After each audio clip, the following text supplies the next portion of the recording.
Good afternoon, everyone, and welcome to Charleston Antique Mall, located here in Las Vegas, Nevada.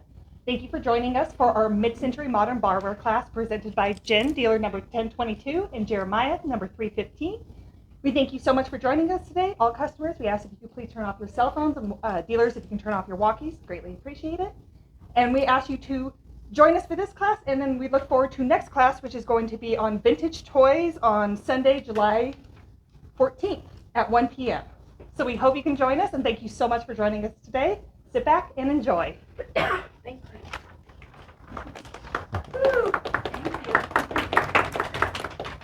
So I'm Jen, Jeremiah. I'm not Jeremiah. He's not Jen.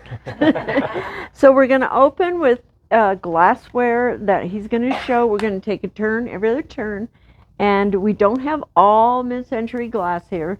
We just have a sampling so you kind of know what you're looking for. So Jeremiah? All right, so we're going to start off with Inker Hawking. In 1905, it was in Lancaster, Ohio. And their little symbol that they have for their glassware is a mark with an A and an overlay on the outline. You can see that on the handout. So we brought this one here, and it looks kind of like this. Inker Hawking, mid-century barware. This set has the box and everything, so that's really nice. But the glass sold for a nickel and known as the arrow with the spines, which is this one right here, the arrow with the spines, the black and the gold. So really nice set. And we're gonna do Federal. And then we're going to move on to Federal, and I've got a couple examples here. I've got this one, which is very Vegas. And there is a bigger set in the booth where they reside. And then I've got this one, which is kind of funny. It says Down the Hatch. And you can get mid-century barware in either a frosted glass or a regular glass. And after the show, you can see the weight of these compared to your regular glass. I'm sorry. Okay. And it's marked with an F with an irregular kind of circle around it. It's not just a straight circle. It's kind of like that. Okay? All right, so up next we got Hazel Atlas. Their mark is 3 small C's interlocked. So they started in 1956 and bought by Continental Canco. 3 small C's interlocked, and unfortunately we don't have a set of those glasses here that we could find. Yeah. So we can't display them, but they did like mugs, milk glass, many different designs. They were known for their medallion and starburst kind of patterns.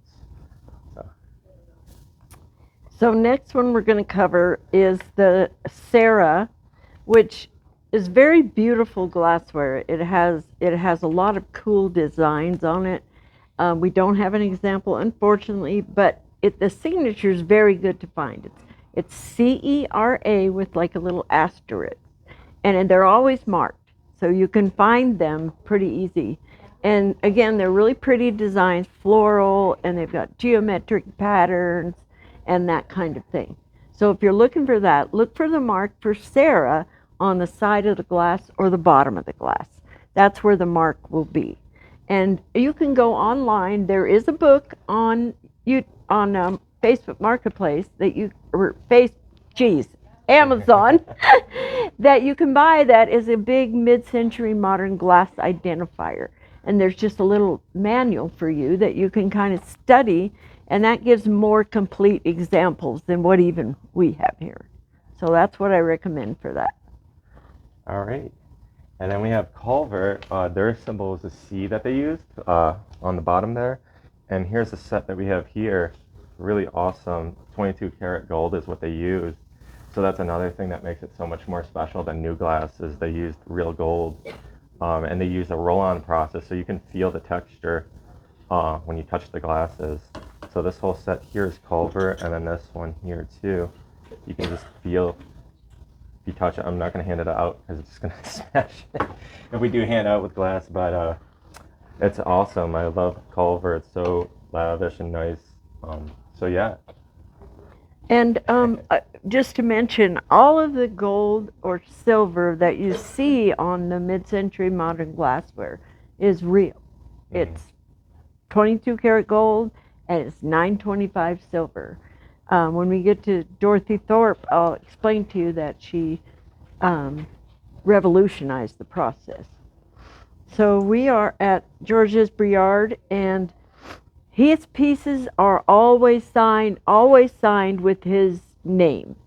So you can find, unless they're very, very early, and then you have to identify it by the patterning that he does. He always does very angular shapes and very unusual design, like with a circle with a cross in it, or maybe a diamond or something like that. We haven't got an example right here, but again, refer to that book. I highly recommend you get that book, because if you're interested in collecting, you need more information, because it's taken us a lot to learn how to do this. So recommend that book. Sorry we don't have an example. We have a lot of different glassware, but we obviously couldn't fit it all on the table.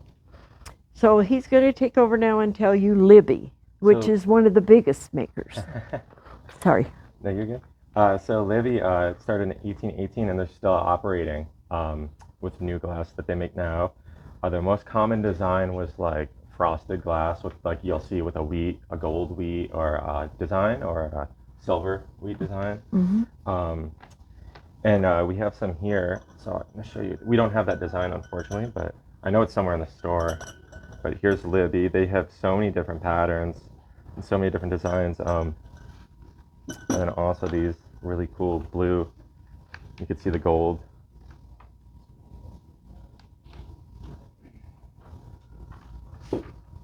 And even this one here, the 22 karat gold.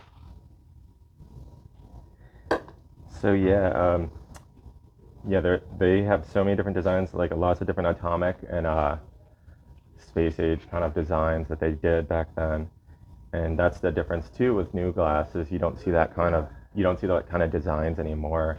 They're not as exciting or imaginative. One thing I will say about Libby is they are putting out mid-century style glasses right now, but they're the glass that is used now, which is a completely different weight, completely different ambiance where you see through. But you'll be able to tell it when you hold one versus holding the other. And this is what I do when I go shopping to get these glasses. I pick up one, and if it doesn't have the weight, it's not real, because they all are way heavier than your normal glassware. So we're on to Fred Press. Also the Libby is L or LG. Yeah. So the Fred Press, this is a Fred Press. I'm trying to find the mark so I can show you. It's really hard to see, but they're always down at the bottom like that, and they are in the 22 karat gold.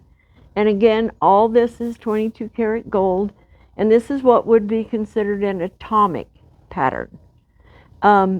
It comes in various different patterns, not always frosted, a lot of times clear, but you can see the quality and the style of the glassware. And again, it's very heavy. The mark on the Fred Press is the signature. It will have a signature. If it doesn't have a signature, it's not real. Okay, so some people duplicate these things. All right, we'll move on to Imperial. So Imperial was also in Ohio. There's so many different glass companies that were out in Ohio. Weird coincidence, I guess. I don't know. But anyway, they started in 1901 to 1984.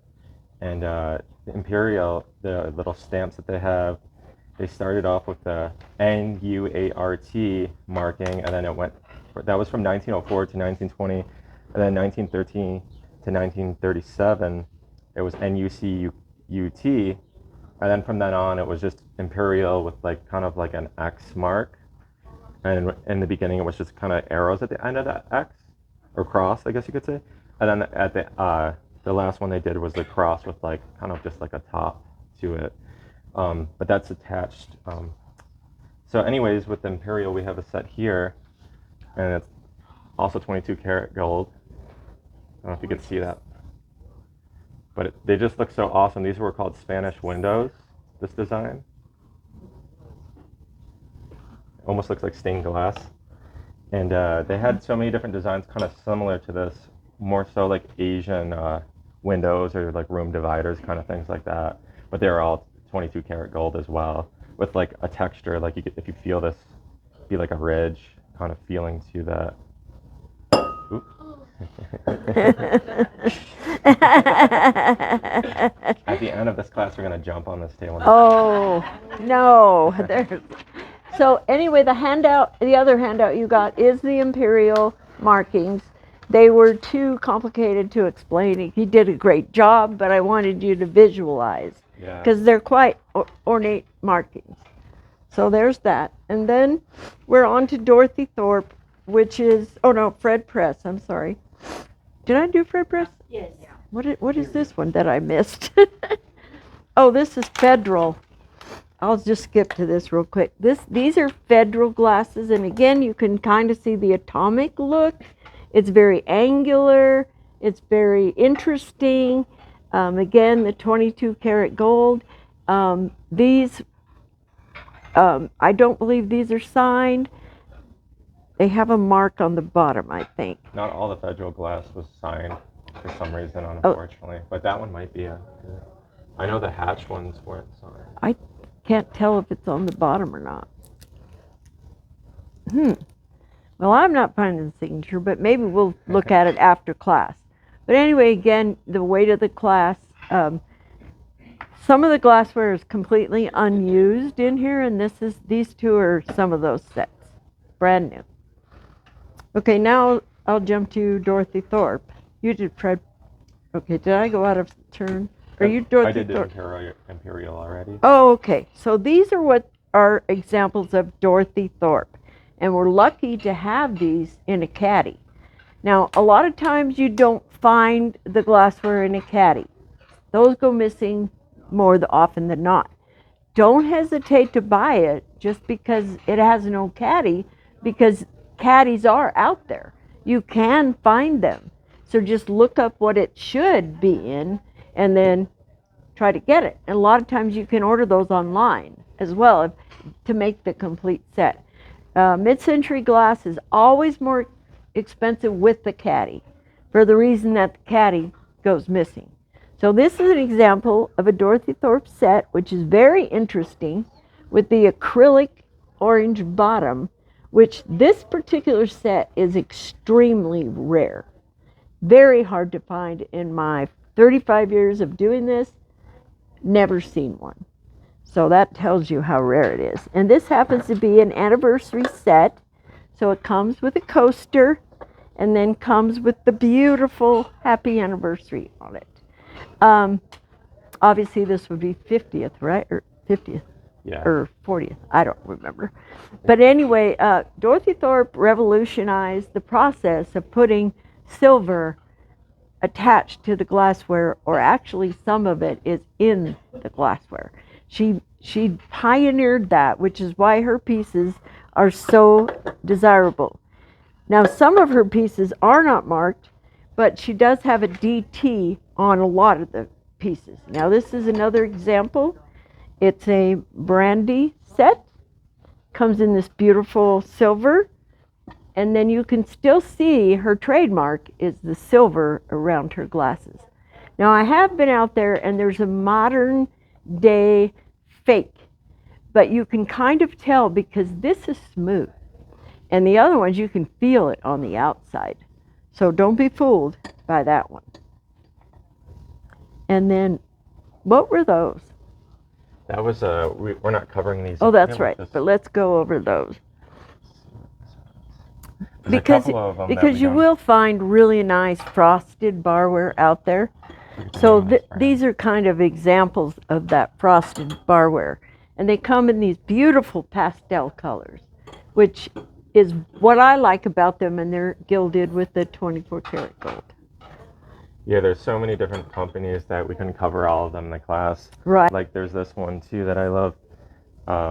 See, Harry Steinberg does like this rocks glass, but you could see like they used kind of like a a purple or a pink, and then the real 22 karat gold as well, and this kind of intricate design that they had.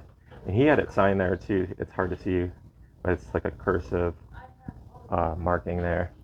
Yeah, a lot of times the little markings, you have to kind of look and turn it at angles, because you'll find it, especially like the Georges Briard we talked about.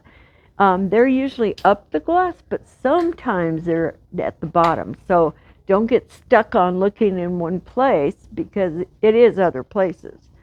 Now this is an example of what we call blendo. And these are very summery, wonderful glassware, and they make other things like chip and dip bowls and other entertaining pieces, but their distinguishing mark is the neon looking colors. If you find the neon, like in the orange, the yellow, the green, and I think purple they have, if you see this wonderful fading, you see at the top the wonderful fading, that's how you know you're getting blendo. And then of course they are marked. Oh, I don't have their mark, but you can always tell by the color. If it's like, say, a regular green, not a regular purple, not. They'll always have the neon flavor to them. You know, this was more towards the 70s, so you understand why this came out. Very nice for summer cocktails, little umbrella. I just really like these. And then this set is another example that we don't really we don't have on our list, but it is called William Gennari. And I honestly have never heard of William Gennari. So these are the same intricate designs with beautiful gilding on them. And these are, I just saw the signature, these are signed like this here. Signed is always good. Now this set is just what I would call a generic set that Libby made. And I got this new in box. So it comes with a new ice maker. These beautiful rocks glasses, again with the gold. And this set came with 4 glasses and then a little measuring set so you could make your drinks properly. So that's kind of cool. And if you feel this as well, it's heavy. It's not like our normal shot glasses today. This is pretty heavy. So there are many other kinds of mid-century glasses. Right. I mean, we couldn't possibly cover the exhaustive list. Or ice buckets. Yes, lots of ice buckets. And the ice buckets, the Georges Briard are signed, Libby's are signed. We have a Culver one here. Yeah, there's a Culver. They come in different ways. Like this one is I'll lift it up so you can see it. This one is your traditional ice bucket, but it's beautiful. And it's got the acrylic handle at the top. And you'll find all kinds of different patterns. Probably ice buckets are really easy to find because they do survive the packing, unpacking, people moving. People stick them up in the cupboard and don't use them because we all have automatic ice dispensers. But if you're hosting a gala or a party or just a get-together, they're nice to have. So you can set up a little bar and, have your ice bucket. And you got one on that set too. Yeah. I don't know if we covered this set. Oh, we didn't. Yeah. So this is very unusual.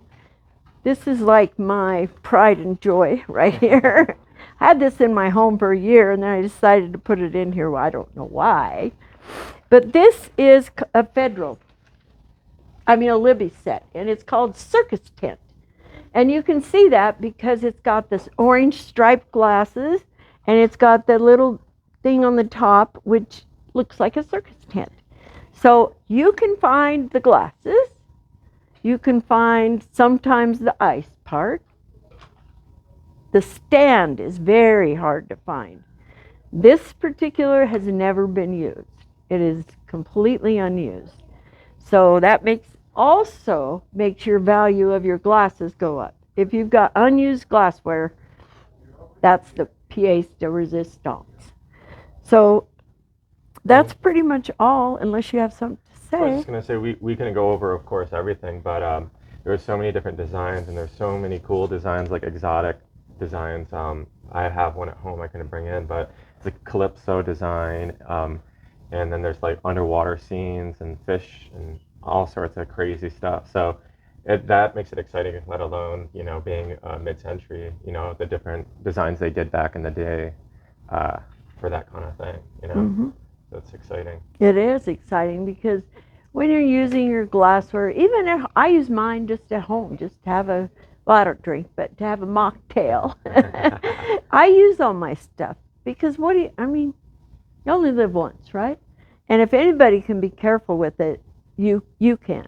Now, never put any of this in a dishwasher. How do you care? Yeah, for your you mid-century barware? hand Yeah. wash everything, mild soap and water. And don't soak the gold for too long because No. I've had it fade off. Yeah, It's no, sad. yeah, It's very sad. definitely just wash it, dry it, put it away.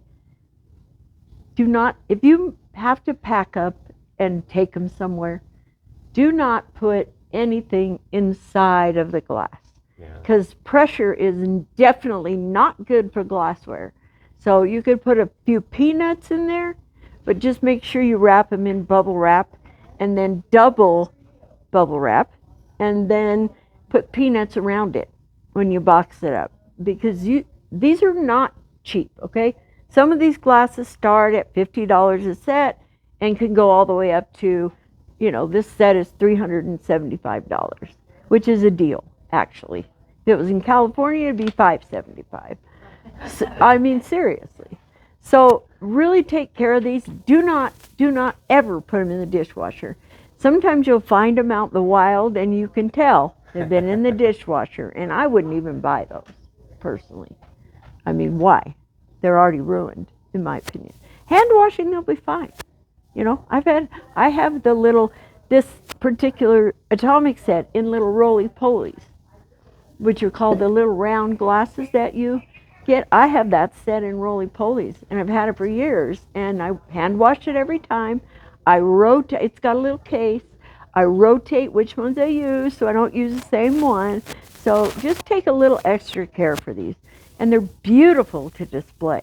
They'll add to any fireplace or, shelving you want to display. Yeah, and also if you're having a party, maybe start with this stuff and then after a couple of drinks, pull out the plastic stuff. That is a very good advice. I like that. So does anyone have questions that we can try to answer? Yes, Lisa. So you were talking about the gold, the gilding. Yes. And how it's sensitive and that it would come off. Do you know anything about the application? Like how is that applied since it's like a gold? How did they put it on the glass? Yes. So I know that they, I think it was Culver, they used like a roll-on process. So it's almost like a transfer of some sort. If you feel the glass, it's like separate from the glass, but they just I don't know what they did exactly, the whole process of it, but it's just like sealed to it now, Mm-hmm. Yeah, a lot of it was rolled on. A lot of it, they had different, like the lines on this, they would have had a tool that they put the gold on. The one thing that you'll learn about mid-century, they're not they are mass produced in a way, but they're handmade. Every one of them is hand done. So that's how they can put these processes. So I hope that answers some of your questions. I have a question for you guys. I'm Yes. sitting here looking at all this, and I know you're out collecting everything. How much of this, did China pick up and start making copies of, or, you know what I'm saying? You must run across something you think, oh, this isn't. Yeah, there definitely are imitations, but Yeah. I would guarantee you the intricate designs will not be there. Yeah. Yeah. And the weight. Yeah, yeah. You can't really emulate the same exact glassware from that time Yeah. period. It's just I don't know why, but anything new I've always noticed the weight and then the design and everything, all of these stuff they used for it. I mean, even this, look how Yeah. intricate. It's got butterflies, it's got birds. I mean, you can find things that look like it, and if you want an inexpensive alternative to have a look, certainly buy those. I mean, some of the new Libby are really cute. They're definitely not mid-century, they're modern. I mean, these were made in the 50s, 60s, and early 70s, So after that, the process went away. And nobody uses real gold anymore. So that makes Yeah. a big difference. It's also Or, like or real silver. it's also with the companies now, they're like cutting costs probably, so the glass is just so thin, Hmm. you can feel it. And you can also see the difference in the clarity, right? Of the glass back then opposed to now. Any other questions? What causes the increased weight? I know it's in the glass production itself, but is it got like more lead in it or something like that? It's Yeah. obviously not crystal, but it's Yeah, they use a heavier glass, which means more lead, and it's just a heavier process. It's not something that's just done so production that it doesn't have that hands-on appearance. And they do it in limited runs as well. They might only do 25 of one, and then wait, and then do another, and then 50 of one, and so forth. So they don't do like this huge production facility. They do small batch. And it's really amazing too, because this stuff that it's still here in existence, because glassware that's made today, like 60 years from now, it's probably going to be just gone, Yeah. shattered. Yeah, absolutely. Any other? Anybody? This is just really interesting to me. When you're out, what is by far and away the most you see? Is it Libby? Lippy. Yeah, Libby's Yeah. Libby's really popular. You can find Dorothy Thorpe a lot, and you can find Federal, Yes. and you can definitely find Blendo. And Georges Briard is out there. You have to look a little bit more, and we source a lot of estate sales and things like that. I happen to bought a whole bunch of my glass from a collector that collected from the 50s through the late 60s and never ever used his glassware. And he was moving back east, and he put an ad up in California where my daughter lives, and I contacted him and I said she can be over right now, and she went and got them all. And I had the whole back of my SUV was full of glassware, and I still have more at home. So yeah, I got lucky. Yes. What's the name of the colorful ones at the front? You might have mentioned. That's the one that we didn't, I don't think there's a name on that. I don't. They make those colorful, or was it seldom to see in multicolored? No, that neon, or is that not? No, the Blendos. yeah, these aren't Blendos, I don't believe. No, it's another company. I think these are Libby, to be honest with you, but I'm not sure. The tag It wasn't looks marked. like there's a mark, but it's There really is a hard mark. to see.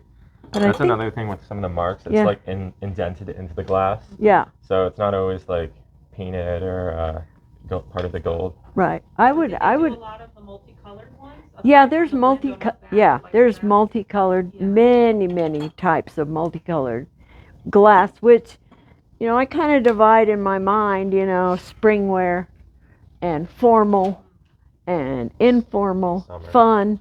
You've got all this for summer. The turquoise would be summer, that kind of thing. Yeah, like back to your question about Libby, finding that a lot.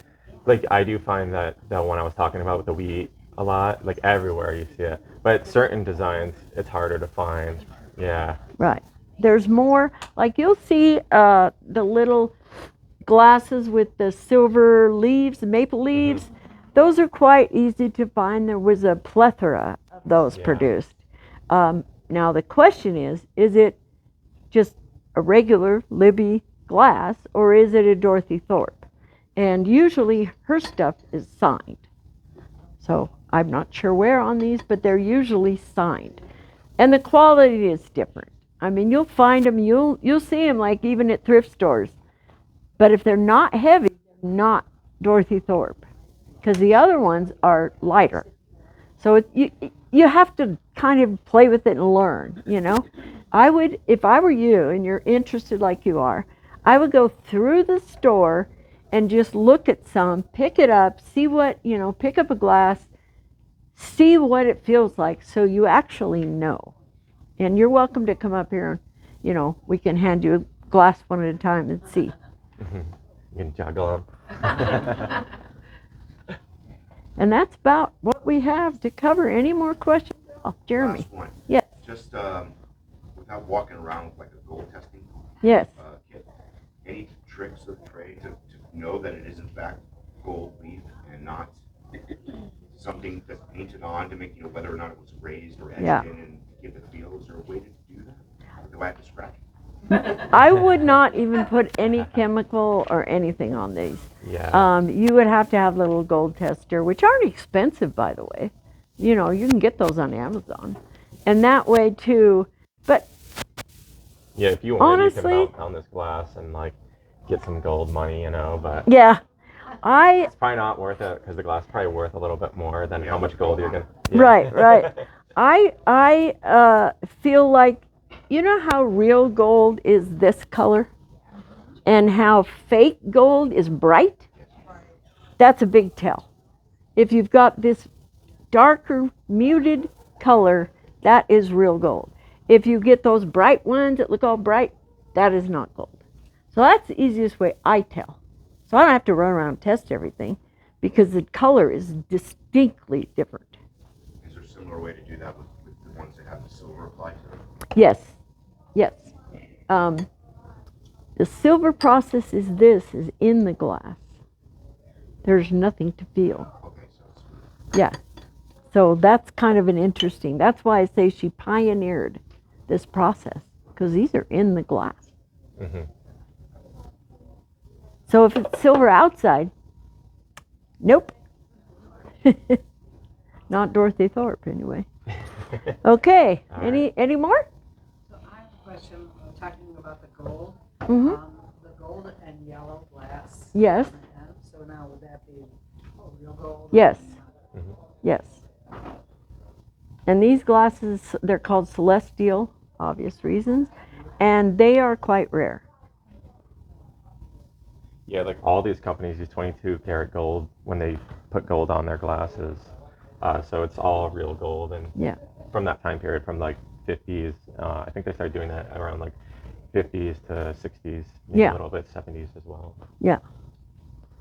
So these are just finite examples. If you walk around this store, there's much more glassware we did not pull, but we had this size table. There's a lot. So there's a We lot. could have been- yeah. And if you get that book, like I told you on Glassware. Amazon, it's Identifying Mid-Century Modern Glass is the name of it. It covers everything and with pictures. So you can see that. And I highly recommend that book. I forgot mine, but I highly recommend that book. I have one more question. Sure. About the gold. So the George Briard pieces, because he made size glasses. Mm-hmm. Is that gold or is it? It's gold. Yeah. Georges Briard is one of the most famous quintessential mid-century modern designer there is. And he even has like serveware and platters and bowls. And you'll see the same geometric patterns and beautiful intricate geometric things and like atomic looking symbols on his. And all of those pieces, they're real gold. 22 karat. Yeah, you see a lot of his trays. Yeah, when you're trays are really important. I Yeah. feel bad that I didn't bring mine. I have it set at home. But they are very beautiful. But you can even Google Georges Briard and find oodles of information and examples of his art. Once you see his geometric patterns he used, you'll identify it like that. Yes. I'm sure since it's from mid-century, none of these people would still be around, right? No, I don't believe I so. don't think so. I really Yeah. don't think so. I know Sarah isn't. I don't think Georges Briard is either. I think he just passed away though, Yeah. like about 10 years ago. So he is kind of my hero.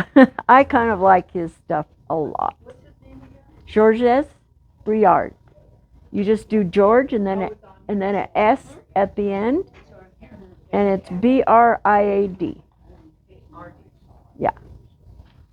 So if there's nothing else, thank you so much for coming. We really appreciate it. And again, you can see it on YouTube, and we have little handouts for you, so don't leave. Thank you. Thank you Thank very you. much. Hold on, don't leave yet. Can we touch that? Yep. She's got a little freebie. You can feel the